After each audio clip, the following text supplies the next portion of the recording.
Este video habla sobre el libro de Octavio Paz, Laberinto de la Soledad. Gracias a este libro, Octavio Paz gana el Premio Nobel de Literatura en 1990. Con una compilación de ensayos, nos desmenuza y nos lleva a las entrañas de la cultura mexicana. En la búsqueda de la identidad, el pachuco no busca ser ni americano y reniega de ser mexicano. El pachuco, al igual que el adolescente, vive en soledad buscando reinventarse. El pachuco es un mago al imponerse, es la clara representación de una cultura que está llena de cicatrices, coexiste en el medio, se adapta, impone moda, a base de rebeldía crea una identidad. En una sociedad de máscaras, en donde según Octavio Paz usamos muchas máscaras y estamos divididos en dos tipos, entre abiertos y cerrados, en una clara diferencia entre hombre y mujer, donde en la mujer recae en su condición de ser mujer, ser abierta y ser debilidad, y en el hombre, ser hombre y estar cerrado, ser un macho, el de no rajarse. De aquí vienen muchas de las frases mexicanas, como el no te rajes. En esta forma, en una cultura donde está mal visto ser rajado, el hombre tendrá que usar máscaras para mostrar su hombría, el machismo en su máximo esplendor. En palabras de Octavio Paz, el hombre es un macho, un ser hermético cerrado en sí mismo, cierrosita. El hombre no puede permitirse ser abierto, está mal visto y por eso usa esas máscaras. Pero también en contraparte está bien jotear, siempre y cuando el hombre pueda seguir siendo el macho, pueda seguir siendo el que desgarre. Es increíble ver cómo a pesar de haberse escrito hace tantos años este libro, el tiempo en nuestra cultura no evoluciona mucho. Seguimos en una cultura machista, envuelta en una cultura de fiestas.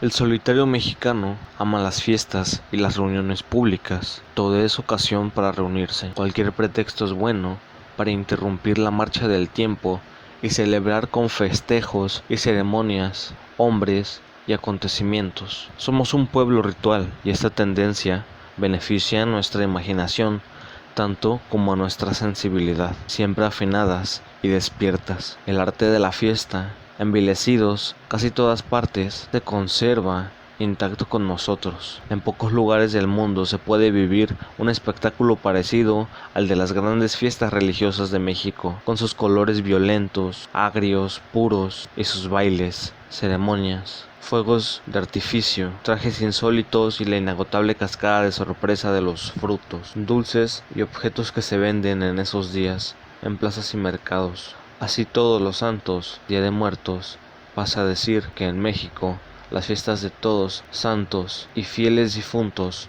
o Día de Muertos es una celebración que fusiona tradiciones católicas e indígenas, y en ella se conmemora el retorno temporal de familiares y seres queridos a la tierra de los vivos, para facilitar el tránsito de las almas y su reencuentro con su vida pasada. Las familias queman incienso, colocan velas y preparan los platillos favoritos del difunto para colocarlos en el altar familiar o tumba, rodeados por flores y objetos artesanales como el papel picado. El 7 de noviembre de 2003, esta actividad fue proclamada por la UNESCO como obra maestra del patrimonio oral e intangible de la humanidad. Octavio Paz, conquista y colonia. Lo que podemos retomar es que cualquier contacto con el pueblo mexicano muestra que bajo las formas occidentales existen creencias y costumbres. Por otro lado, nos habla de cómo los españoles conquistaron a México y cómo los aztecas lo vieron, ya que para ellos fue una oportunidad de ser libres. Cuando los españoles llegaron, se dieron cuenta de que a la población no le hacía falta nada en cuestión de cultura y agricultura. Muchas personas pensaron que hacían actos inadecuados como sacrificios humanos y como el juego de la pelota. Para ellos eso era algo muy característico, ya que se guiaba de un sistema diocrático y militar. La civilización mesoamericana adoptó la religión católica, ya que muchos de ellos se identificaron con el Cristo sangriento. Dentro de ello, un personaje muy importante fue Sor Juana Inés de la Cruz, ya que fue una poeta monja muy religiosa a la que la población se basaba mucho a la creencia de su religión. En el apartado de la independencia de la revolución, Octavio Paz nos hace énfasis a lo que trata principalmente de cómo se desarrolla el país, de lo que hoy conocemos como México. Nos referencia las formas de cómo las dinastías borbónicas y Carlos III sanean de alguna forma la economía, aunque existía la decadencia del orden colonial. En el siglo XVIII se prepara para la dependencia. Según Paz, en este apartado, los líderes de esta anteponen ideologías con una máscara que no plantea un nuevo orden, sino la perenidad, que vendría siendo la continuación incesable del orden anterior en manos de herederos. Por ello, Paz de igual forma menciona también que la independencia mexicana será una guerra de clases y no una guerra con la metrópolis. Será una forma agraria en gestación. El porfirismo posterior será heredero del feudalismo colonial, que es la imposición de una minoría. La Revolución Mexicana es la primera y verdadera revelación del ser mexicano para Octavio Paz, pues aunque nació sin programa, su proceso fue auténticamente de base y muy anterior a las revoluciones sociales del siglo, empezando por la rusa. Sin embargo, hallaría sus límites al llegar al gobierno. Por ello, atrapada en su condición orgánica sin programa ideológico, acaba por adoptar un programa liberal para asimilar un discurso socialista y sufrir las consecuencias del imperialismo. Lo que nace por primera vez desde la autenticidad se transforma nuevamente en un disfraz, en una máscara, en una simulación y disimulo. La revolución quiere regresar al origen y esta voluntad de regreso es fruto de la soledad. En el capítulo 8 de Nuestros días, como todas las revoluciones modernas, la nuestra se propuso en primer término liquidar el régimen feudal y transformar al país mediante la industria y la técnica, suprimir nuestra dependencia económica y hacer una verdadera democracia social.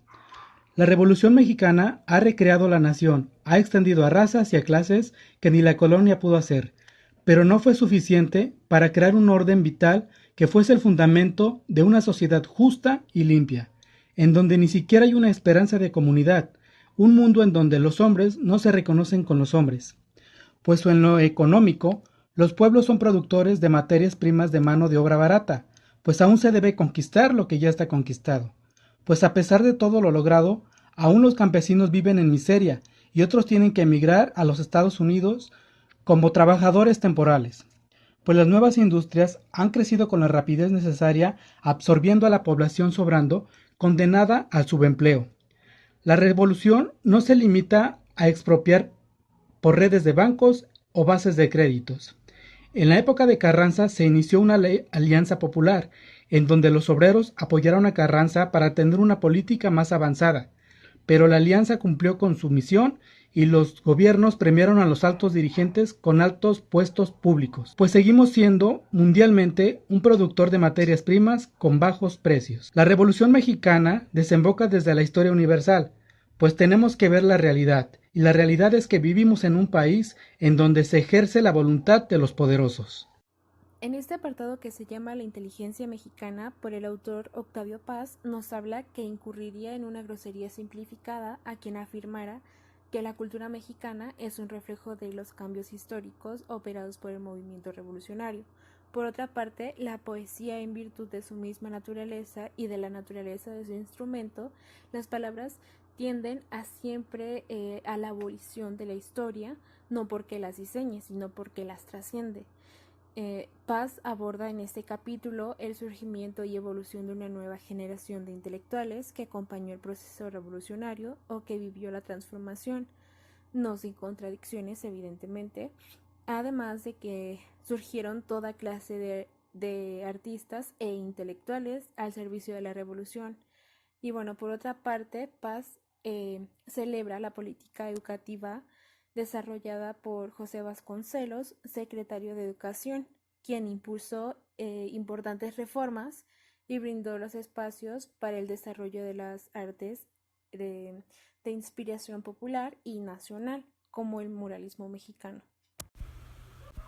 Octavio Paz nos habla de apéndice, la dialéctica de la soledad. La soledad es una parte constitutiva de nuestra condición humana, como es la soledad, el sentirse y el saberse solo. Al inicio de todo, el sentirse solo y el saberse solo no es una característica del mexicano según Paz. Es que todos los hombres están solos hasta un cierto punto, ya que este es un punto muy importante de la condición humana. Y es por eso que cada hombre se siente desprendido del mundo y ajeno a sí mismo. Se vuelve una parte de la soledad mecánica implementada por la sociedad, incluso el motivo de que la muerte puede llegar a dar tal lugar. Y la conciencia que uno tiene de sí mismo se expresa como separación y ruptura, y que el amor, al contrario, es hambre, nostalgia de reunión, de comunión, necesidad de olvidarse y salir de sí. Nuestra sensación de vivir se expresa como separación y ruptura, es decir, como soledad. Sentirse solos es tener conciencia de sí y un deseo de salir de sí. Esto de saberse solo significa reconocer que no queremos estar solos. El lenguaje popular expresa esta dualidad de la soledad con las penas de amor.